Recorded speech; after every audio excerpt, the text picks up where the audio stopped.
आपण पाहतोय या सगळ्याविषयी बोलण्याकरता विद्या चव्हाण आपल्या सोबत जोडल्या गेलेल्या आहेत।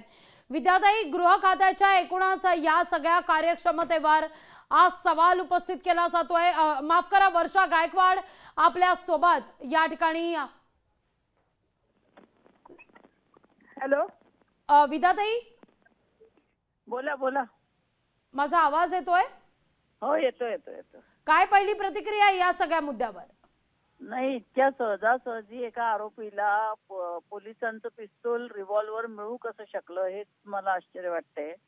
आणि त्या आरोपीला काय पश्चाताप झाला म्हणून गोळ्या मारल्या स्वतःला, का त्याने पोलिसांवरही हल्ला केला, काय झालं ते मला एक्झॅक्टली माहित नाहीये।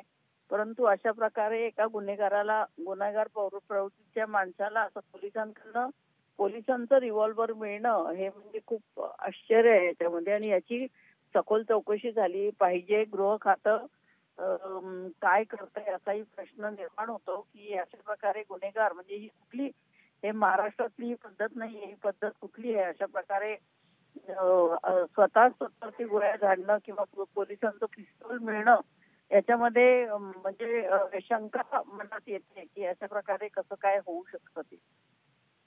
धन्यवाद आमच्याशी संवाद साधला त्याबद्दल।